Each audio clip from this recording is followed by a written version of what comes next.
Hey, this is Anney. And Samantha. And welcome to Stuff I've Never Told You, a production of iHeartRadio.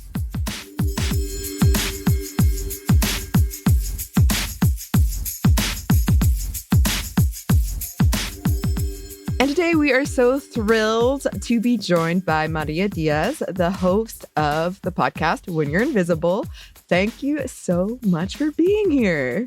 Oh my gosh, thank you for having me. Yes, our contributor on the show, Joey, who's been on the show, sent your name our way, and we were so excited to talk to you. There's a lot of overlap in what you talk about and what we talk about. So could you introduce yourself to our audience, please? Yeah, totally. So I'm Maria Fernanda Diez, but I go by Maria for folks who can't roll their R's. And I a little bit about me. So I live in New York City. I'm an artist along with a podcaster. I was originally an actor, / am an actor. Why originally? Still am. And I actually was an iHeart Next Up fellow. And that's how I found podcasting during the pandemic, because I was already doing it on my Instagram.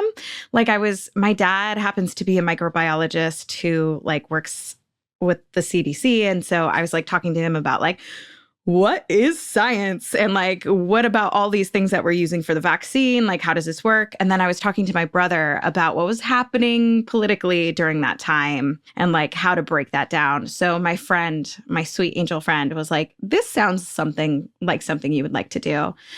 So shout out to Next Up, who taught me how to podcast. And then at the end, our shows, we pitch and we join the iHeart family. And then I've had the pleasure of getting to build When You're Invisible with an incredible team for season 1 and now season 2. Last season, we also won a Signal Award and we're Webby nominated.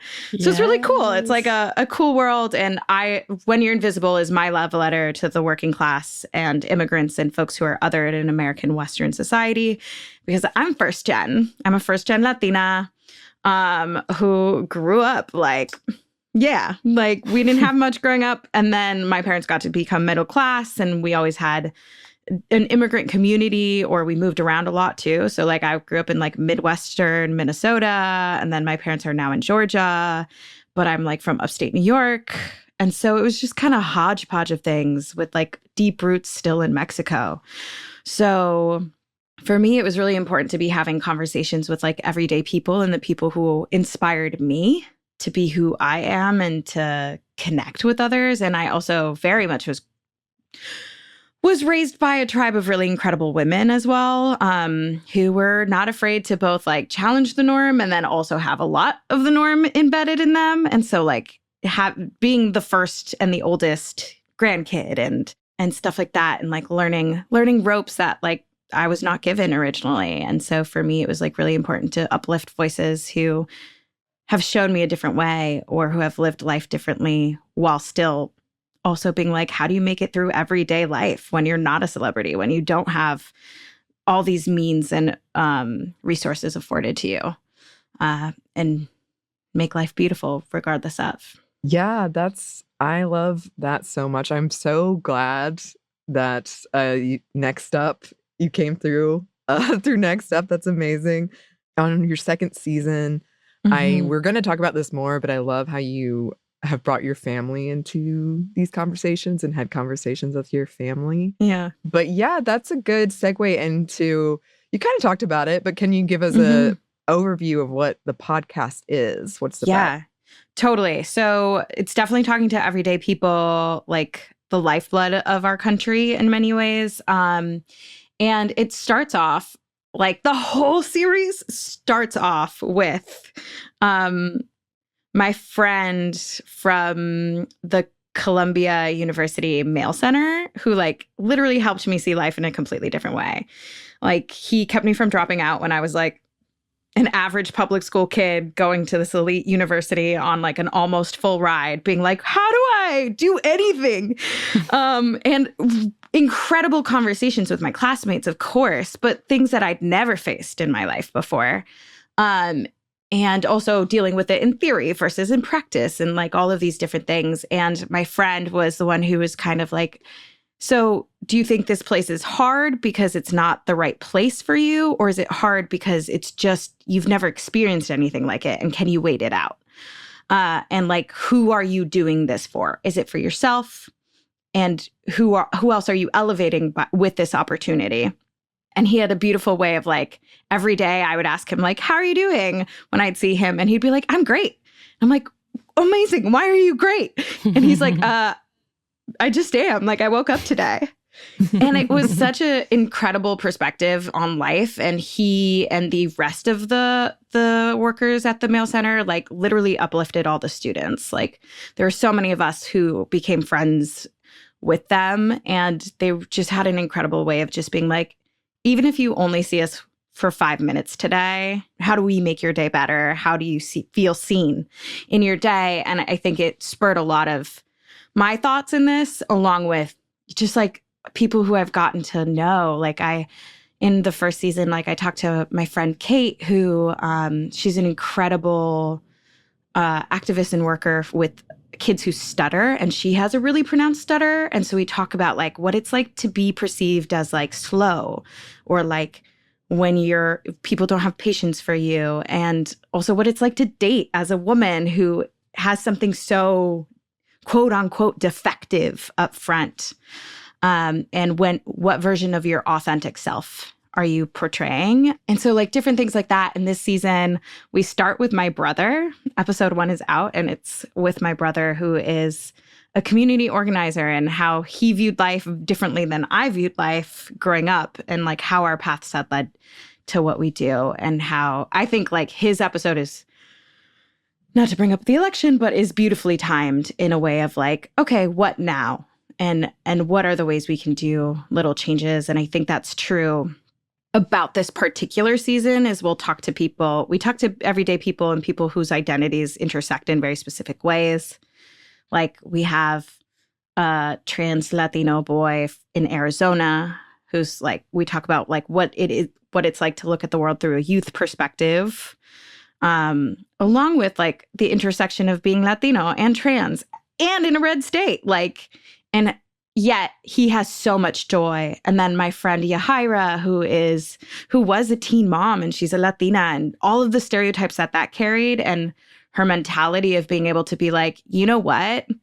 I can see how you are limiting me, but I'm not going to limit myself. And like the absolute strength she has in that. And then, and just like a variety of people, and just talking about what has led them to their place in life right now. What are their hopes and dreams? When do they feel seen, and when do they feel invisible? Because I think sometimes we're not upfront about how other people's bias and our own bias affect how we're able to be in connection, community, and conversation with each other. And like, yeah, being upfront about, I had preconceived notions about this conversation, or like, I feel really nervous to talk about this myself because I grew up this way. Like with Yahaira, I'm like, I grew up with like, don't get pregnant, sex before marriage. What the heck is that? And like, not okay, right? Like there were things like that where I had to shed that for myself, and then thinking about it in context with a teen mom, or like we talked to West Virginia coal miners in the podcast. And I was like, I totally came in not knowing anything about like your life or what you do other than the research that I'd done. And I still assumed they were going to be ignorant or, you know, conservative or have a problem with me being a woman or Latina. And they were like the nicest humans. And they were like, yeah, like it's all about us all being willing to be like, I'm going to be ignorant in some way. He's like, one of them was like, I'm sure I'm ignorant to you. And I'm like, well, it's a two-way street. So being really upfront about all of those things happening internally with ourselves, and being willing to have that in conversation with people who might be incredibly different than me, at least, and just working through that. So that's what the podcast is in many ways.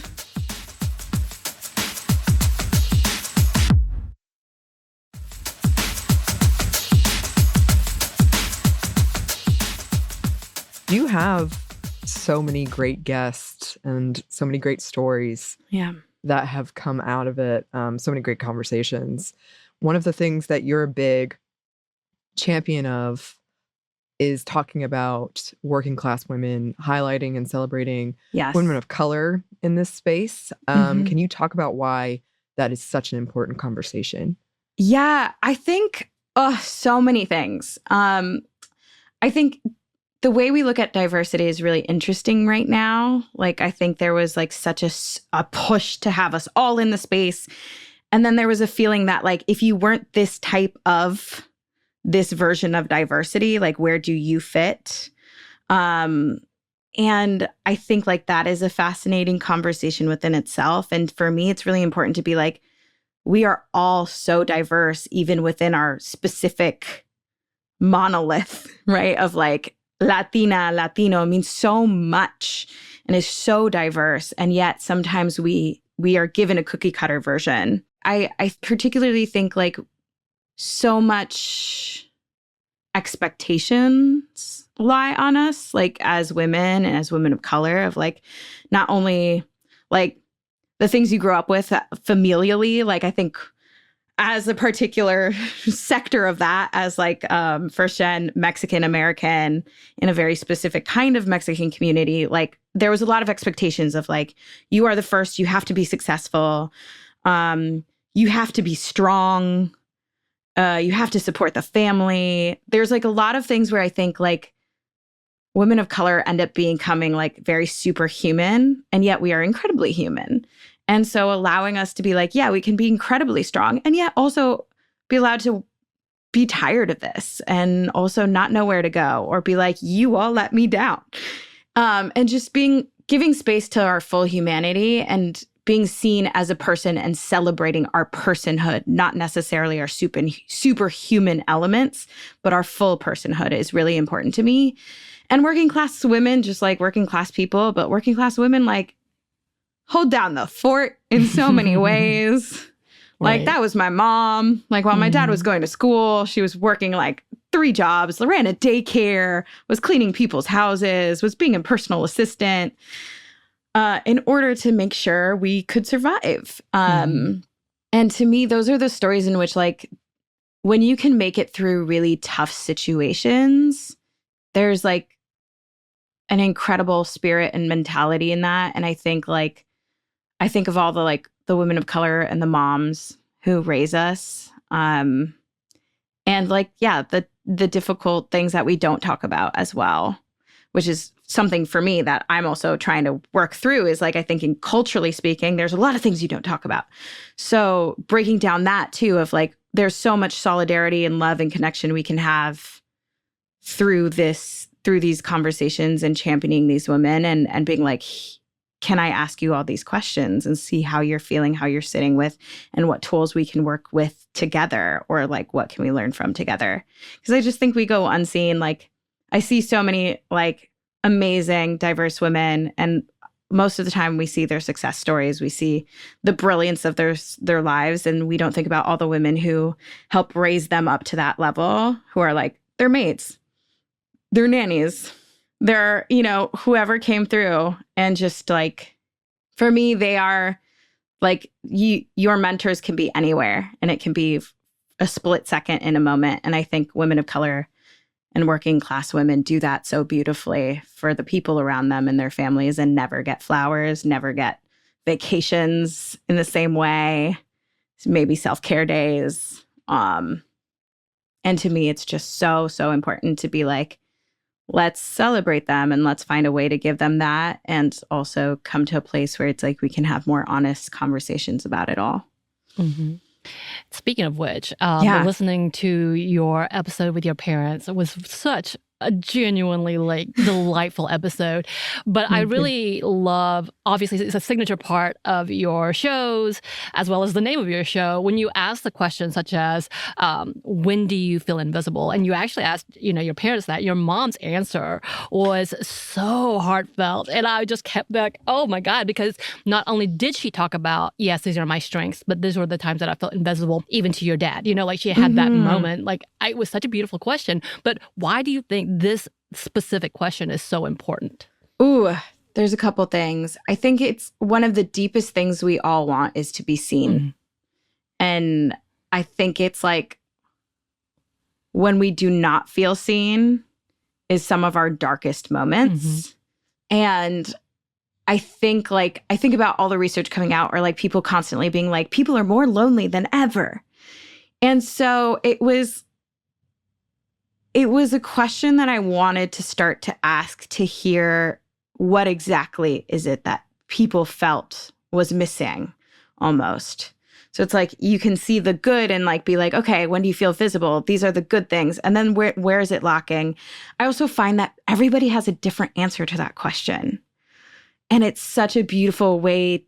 It's always taught me to think about it in different ways. Like, and that it will surprise you. Like my mom's answer surprised me in certain ways, and is also so deeply sincere to her. And I think the thing is, like, we don't often get to talk about that. Like, I think we are quick to sometimes move through our anxiety and depression or the anxiousness. We don't always sit in the sadness or the loneliness or the question of like, well, yeah, why don't I feel taken care of? What am I missing? Why don't I feel seen? What makes me feel invisible? That was really moving to me. And then some people were like, well, it depends on how you see invisibility. Sometimes I see it as a superpower, that like you don't perceive me and I can walk through the world however I want. And there's certain things like that where I was like, oh, I would have never thought of that question that way. But yeah, I think it's like there's a lot less people who do things out of malice, I think. But what happens is we just don't see each other. It's like we are invisible to each other. And that, I think, is a bigger factor personally to our loneliness than malice itself. Like, people lead with less maliciousness than they do of just like, I just didn't notice, or I didn't know, or I was too involved. That makes the question particularly interesting to me. And you also did an episode with your grandmother. Yes, that your mom was involved with. And so it was a multi-generational episode that seemed to really, like, you left with a lot of thoughts about it. Oh my God. So you talked about a lot of big topics. Can you discuss that? Yeah. So that's going to be our season finale this season.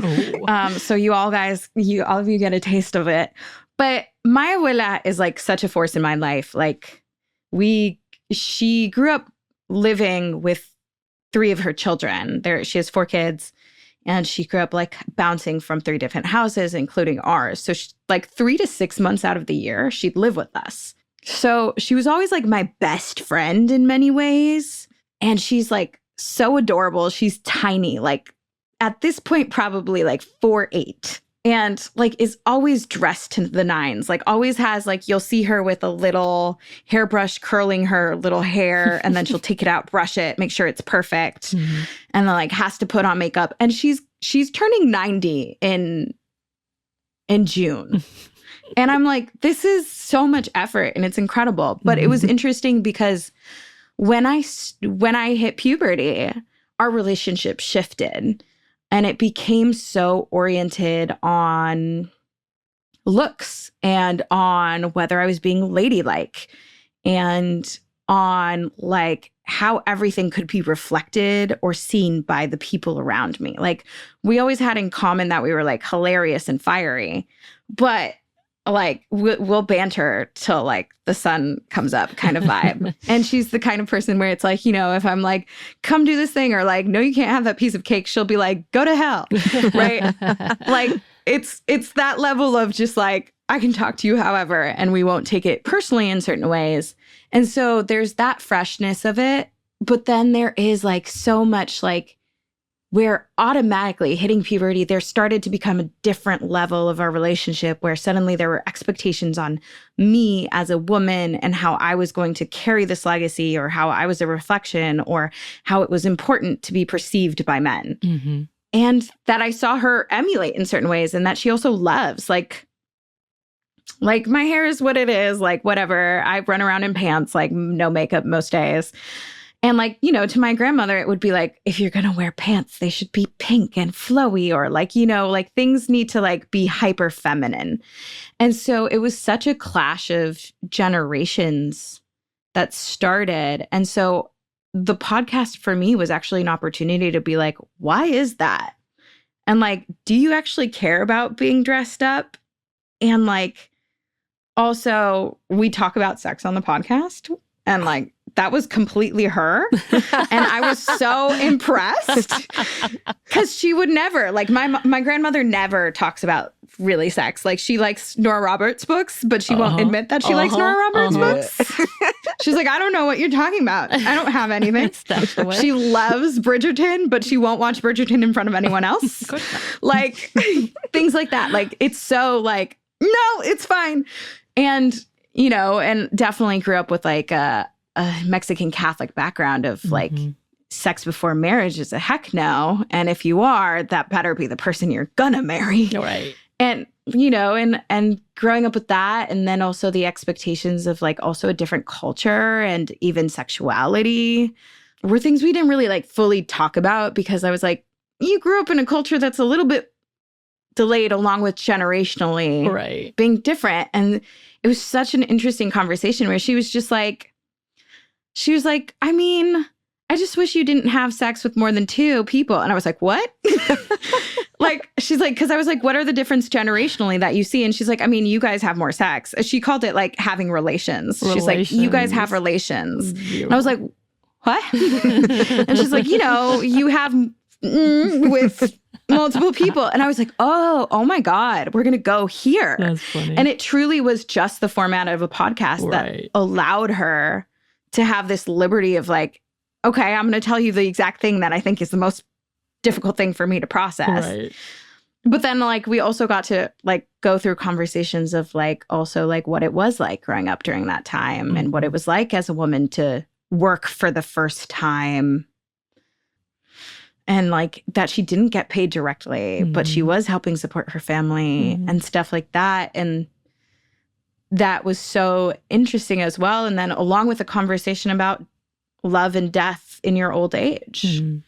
And like my abuela's best friend is her late brother's wife, and like how they've become each other's. There's a really beautiful thing that my mom says in the episode that my grandmother is my aunt's brain and my aunt is my grandmother's legs, that they've become such a team. And I see how they interact with each other. And I'm like, no one understands each other as well as they do. Not just because of the life they carry together, but also what they're experiencing right now. Yeah, and just talking about what it's like to be like perceived as like adorable and old, and like whether or not you're listened to in that way, and whether or not you're seen in that, like beyond that too. And so that was like an incredible conversation for me to be like, who is the woman who raised me? Looking at her as a person and giving her the opportunity to ask me whatever she wants to ask me as well.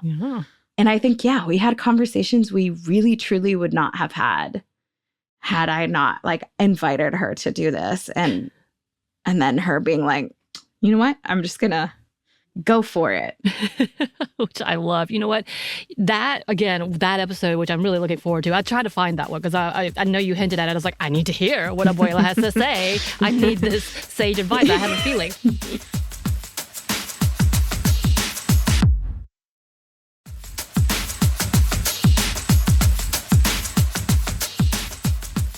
With your family, with your parents, you have such amazing, like very personal episodes.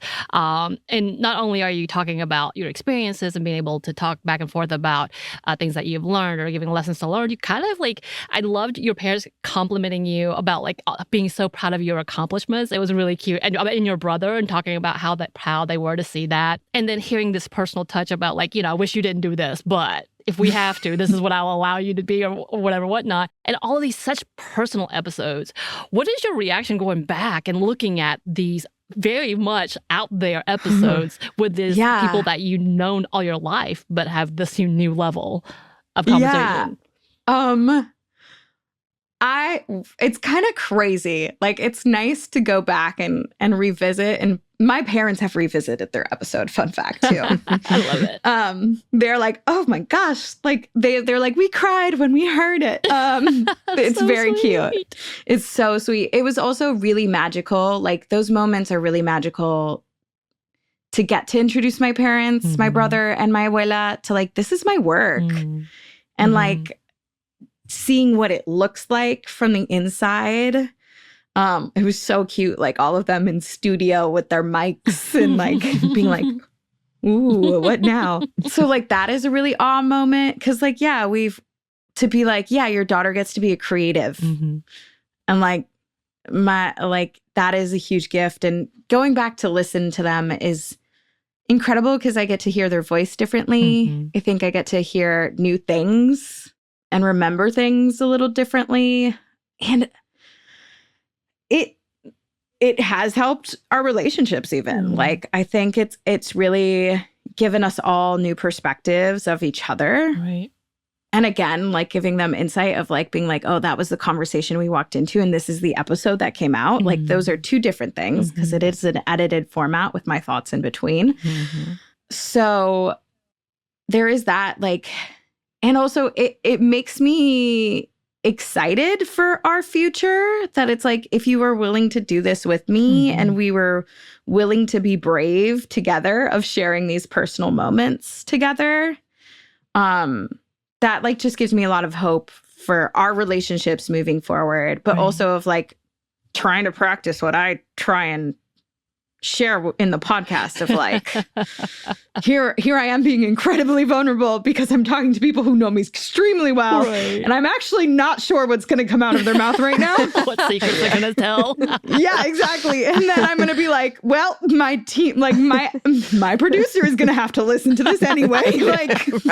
Whoa, someone's going to know on a new level. Or if we have an engineer in the room, someone's going to know. You have to warn them, be like, be forewarned. You're going to get a little TMI. Oh my gosh. Like it was really funny. Like having my abuela in studio, we were in Atlanta and it was so funny because our engineer who was there was like cracking up and making faces at all the conversations and all the things she was saying. And I was like, oh yes, like this is, but that's also like, I love that. I love that. Like I want us to like, all of us to take away from this, like, of like, oh, they're being really vulnerable or like, oh, they're really being willing to be bold in this. And like, hey, maybe that'll inspire me to like be a little bolder with my family. And it does like for me, like my abuela, after our conversation, literally afterwards, we went and got lunch together and she starts going like, so the person you're dating or having sex with now, how are they treating you? Like, and you're just like that's the phrasing.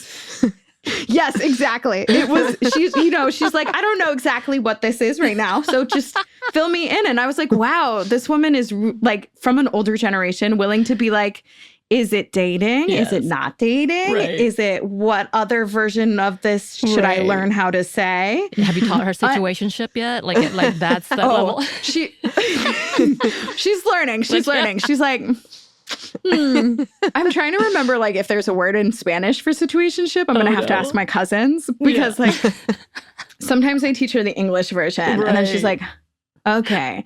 Like when my cousin taught her bichota from like Carol G and Becky G, they have this word called bichota, and she was like, what the heck is that? Because it's like taking the word and turning it into a Spanishized word, which is like basically being a boss bitch is like the one word for it. And she was like, what? And my cousin was like, say you're a bichota. And she's like, and then she like did. So we're like slowly getting there. We're slowly getting there. I think she'll be able to say like situationship soon. But it was very funny. It was so cute. And I was like, and then she's like, are you happy? Are you okay? Because I think like the other thing generationally between me and my abuela is like success looks a very particular way to her.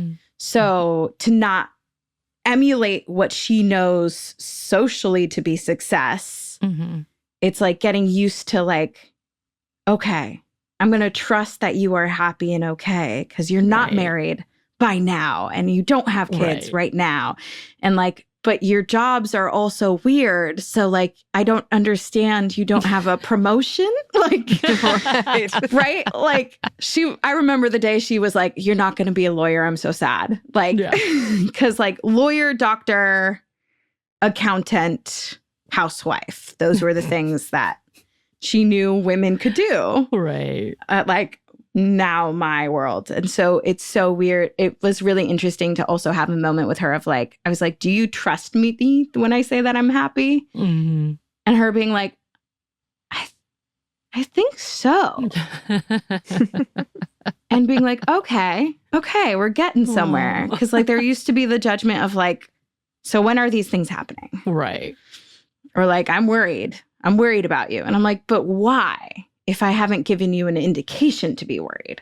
And so like learning that and being like in that dance between of like, what does she think of what a woman's life should look like and my life should look like so that she doesn't have to worry and like what life actually has to offer. Right. Yeah. I love that. I mean, it's such a great example of why that question, when did you feel invisible, is so powerful, and why the podcasting, like doing it through a podcast, is really effective, because sometimes people just need the like going onto a podcast feels different than just like talking about it in your family. I remember once I had to do some project for school and it was like interview a parent, and my dad was like, never. But then I started to just like read the questions out loud, and sure enough, he wanted to answer the questions. He like actually was looking for the excuse almost, like, oh no, I do want to talk. I do have thoughts about that, and it did like help move our relationship forward. And I learned a lot from him from that like one like school project I did that I never knew. So it is amazing when you sit down with somebody and you're just like, let's talk about these things we never talk about, and see these generational differences. I think that's so powerful. Totally. It's really like, to me, I'm like also like, my grandmother has gone through a lot of hardship and she's a very smiley human. And so I was like, whoa, to know the depth of it too. And also the way in which like she could have been a businesswoman. She just was too scared. And I was like, oh, I wouldn't have thought of that for this woman who's like so like loving and outgoing in many ways. But it's like, she was like, I'm a widow of 4 kids at the age of 30. Like, and she was like, I'm not going to go out and risk my livelihood in this way. And so it was like interesting to be like, oh, I didn't know that. I didn't know that she had the opportunity to not be a worker. Like, as in like someone had been like, you know, and she talks about this. She worked at a jewelry store and the vendors were like, Rosita, like, you're so good at this. If you wanted to put up your own shop, we would all sell to you and we would help you. And she was like too terrified to do it. And so to me, I was like, oh, I had no idea that was a chapter in her life. She's always been, you know, a grandma to me and like a family woman and a widower. And to be like, oh, what did you say no to get here is really interesting. And like, what would your life be like had you not? Or like people propose, like there was a family friend who proposed to her after his wife died to like give her and her kids the pension. But in that time, they didn't live in the same city. And the like norm was she would move her and her kids to go live with him. And she was like, I'm not going to do that. And so she stayed working like 6 days, 7 days a week for like the full day and doing like really crazy odd hours because she was like, I don't feel comfortable moving my kids again to a new place and thinking about those things, but just being like, oh, your life could have turned out so differently. And I had no idea that was a possibility in your life. Yeah. So like the things you learn for sure, for the people you love that you were like, what? I didn't know that. Yeah. It's so real. It is. And going back to what you were talking about earlier of working class women of color, it's just so much of that work is thankless, is invisible, Yes. is not appreciated. But we would not be here without the people who raised us or who did this. And then when you get older and you think like, you ask these questions and you find out, oh, I didn't know all of this stuff about this person in my life. Yeah. It's astounding. Yeah, it truly is. And I think like that's true about us all in many ways. Mm-hmm. And I think that's the thing is like, I think we're so used to with social media and everything as like quick, like the lacquered version, the like picture perfect version, or the quick glimpse of that person rather than the fullness. And I don't know if I'm guilty of this, is like, I don't always ask the right questions when I'm not like in front of someone. And so kind of learning how to rewire a little bit to rethink of that and consider that. But yeah, like even like I was a nanny for a while. The other thing too is like I've done a million odd jobs. Like Me too. I had, yeah, right. I was a nanny like, too. Yeah. And like, right. And then like, so being a nanny and like kind of being in these homes and then also being around other nannies and then being like, I have an episode in season 1, which is like with my friend Anicia, who's a personal chef and nanny. And she's Black, first gen as well, from a Nigerian family. But like she and I were talking about it. It's like there's a hierarchy within that. And then like you also think about like all these women who are raising kids and who are teaching these kids second languages, third languages. But because they're not, educated with the university degree, will not get the same credit as the nanny who does have all of that background, and stuff like that. And you're just like, whoa, but these are the people who like not only raise their own kids or take time to not raise their kids, but, are raising multiple next generations. And I think the other thing that I really love about cultures that aren't like necessarily white American culture, mainstream culture, personally, is that there's such an emphasis on community, which can be obnoxious sometimes. Like speaking from my large family, sometimes you're like, I don't need everybody to know my business. And you learn how to work through that. But there's also an element of like, we all raise each other. Right. And I think like that's what I'm hoping to with like also celebrating women and women of color is like we all raise each other and reminding each other of that. Right. And that like a lot of us come from those kinds of cultures. And so it becomes automatic, but it's not always recognized from a larger lens or like a lens from necessarily what we see in this country. Right.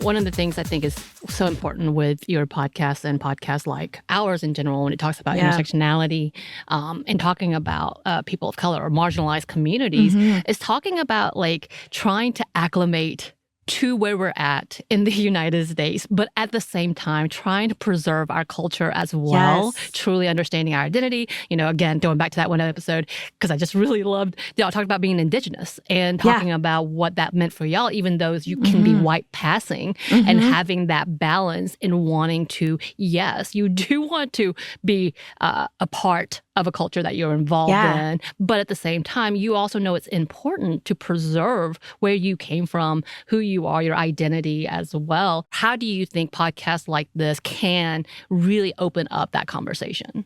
Ooh, yeah, so many ways.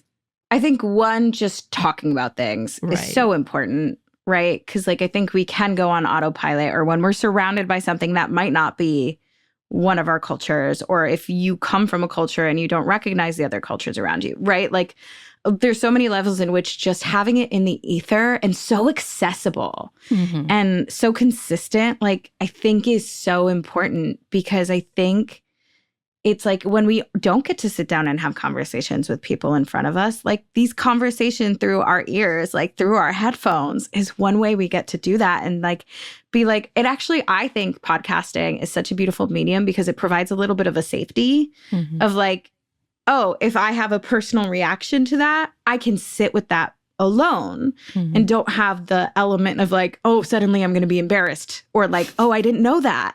maybe I'm going to go research that now. Right. But I don't have to show that I'm doing that, right? Because I think shame and embarrassment is like such a crazy thing in our culture, especially. It's like either we embrace it like crazy, or it's like, I didn't know, I knew that. Right? And at least I'm guilty of that. I'm like, I'm going to write that down for later. All day. Right? And so I think like podcasting and shows like this is such a beautiful way of like giving space for that and privacy for that, which is so cool while it still is engagement. And then too, what I love is like getting to know the hosts and being like, now I'm attached to a person who might be very different than me. Right. But wow, now I get to attach to this person and get to learn a little more. And then also I think like care and love are such powerful tools and compassion. So podcasting just breaks down barriers in that way to get to know people who you may not have met or would know of or know how to even start thinking about them or their cultural lens otherwise. Yeah. Yeah. I love that. And yeah, talking about being personal, you are very vulnerable with your audience and listeners. And it's really difficult sometimes to do all of that. Being vulnerable really sucks. Let's just be real honest. I appreciate it. Yes, it does. It, but we hate it too. So what is the reaction that you get from people in your personal life, like your family, when they hear these such vulnerable moments from you and also from your listeners? It can be a mixed bag sometimes. I think I don't know about you guys, but my pulse also accelerates sometimes when I'm like, I'm being really vulnerable and now I'm going to put it out there because I think this is the right decision. Right. But I think a lot of people have been really grateful for it and will be like, oh my God, I feel the same way too about that. Or like, oh my God, I hate this thing too. Or like that was funny. Like people have been really transparent about that. Or like being like, hey, people have like asked for more episodes. And I'm like, I really want to. I'm like, this is the dream is to, unlock a season 3. But like people have been like very much like, oh my God, I didn't realize I would connect with this person. Or like they have this and I have this. Like people when they talk like, again, like whether it's like disabilities, whether visible or invisible or neurodiversity or something, like people are like, oh my gosh, can you do this? Or can you talk about this? I'm so excited because like this felt the closest thing that I've heard that is to me, that is like me. And so that has been a reaction. People have sometimes thought I was too nice. Like there's one episode in specific, they were like, I think you could have been a little meaner on this particular. So like, people are going to give their thoughts too. And that's what I want. Like I'm inviting conversation back and like, but it is funny to hear. But people are usually really supportive, which I feel really lucky that I've mostly experienced that. I had one cousin who got mad at me out of a lot of love, of love. Like he was just like, why didn't you share this with me sooner? Like I'll say it on here. I'm bi. And we talk about it with my parents, but a lot of my family it's not an open conversation because Mexican Catholic, we're just at the place where Mexico's been having pride parades and stuff like that. Like I've been in conversations where people are like, I just don't understand bi people. Like I totally get the gay thing. I just don't understand bi. Like that doesn't make sense to me. So I've been in rooms where it's like people I love are just not quite there yet to have the conversation. And so like, but I talk about it with my parents because like it was also a hard thing to be like, my mom was like, don't tell your family.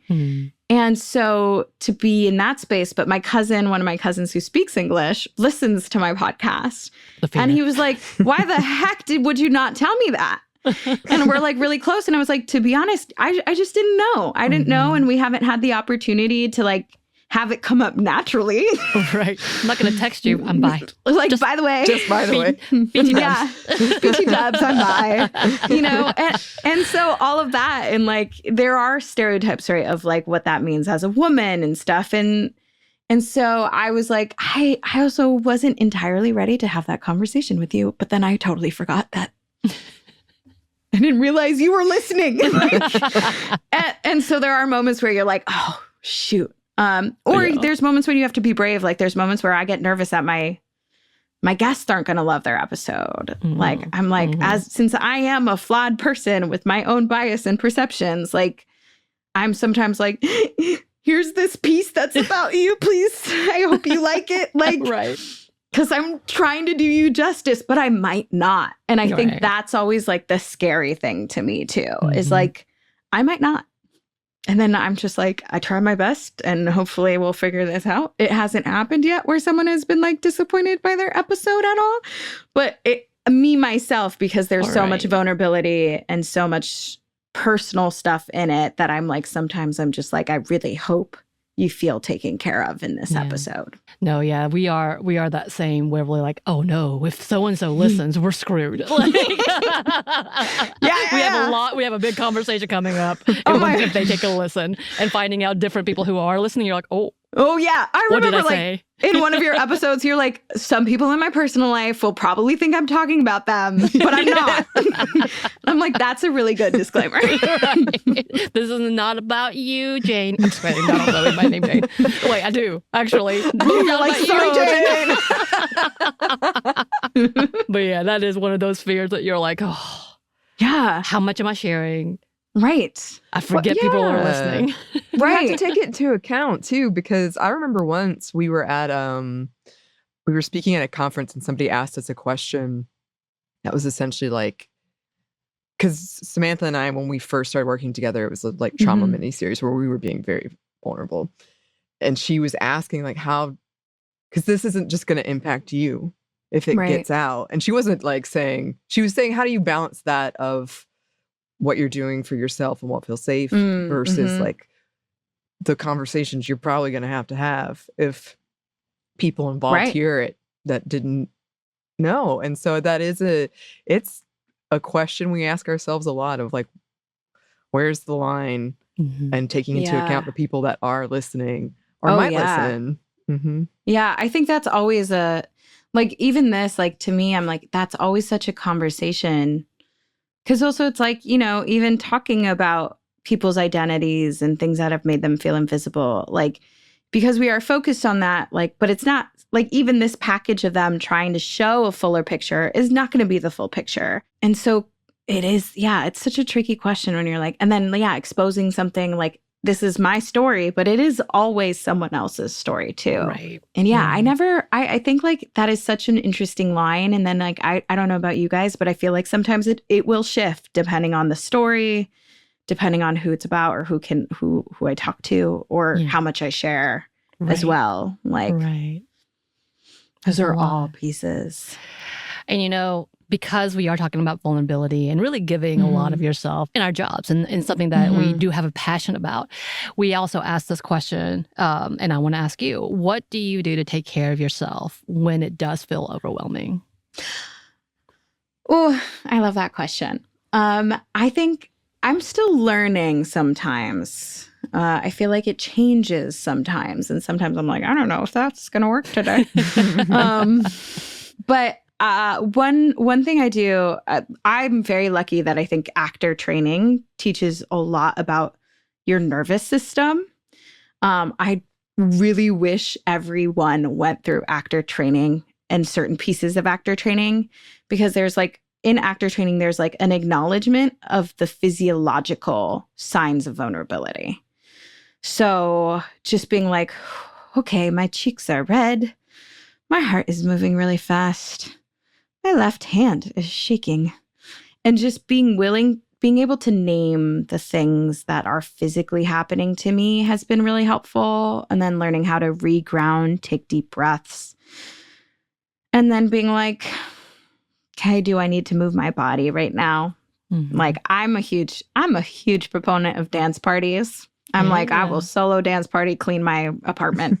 And that does a lot to reset me. Like when I'm feeling vulnerable is like, how am I showing up for myself today? And whether it's like making sure I'm drinking enough water sometimes or like literally having my space not reflect a crazy inside, like, because I know mentally if I'm having an off day, my room is a mess. Right. And like, so like being like, okay, what can I do? What's in my control to reset? And then just being gentle. And sometimes it's like taking myself to a movie. Sometimes it's calling my best friend and being like, do you have 10 minutes for me to be like, I'm panicking about my, like this hangover of emotions, or this fear, or just naming it. Sometimes I name it to like my team, like my producer, who's a godsend. Dylan, thank you so much for everything. Where I'm like, I don't want this to be like this kind of moment. Am I right or wrong in feeling this? Or like, I'm having this reservation. I don't know if I want to take it out yet, or I don't know how I feel about sharing this yet, but I just want to acknowledge that I'm not sure about it.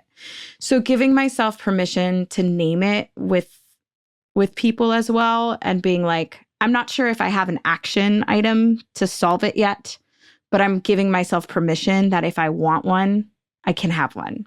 And then just owning up to things, like when my cousin and I had that, like when my cousin was like, why didn't you tell me? Like, I feel like you don't see me in my own way of like, I am my own person. I'm not our whole family. And like, or being like, yeah, I may have had those kinds of thoughts like 3 years ago, but now I am evolved. And then having those tough conversations, even though like my heart will be like pounding, and just being like, you're right.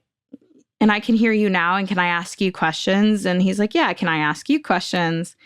And I think trying to lead from like, who is this person to me as well? Because if they love me and I love them, we'll figure it out. Even if it's hard, even if it's weird.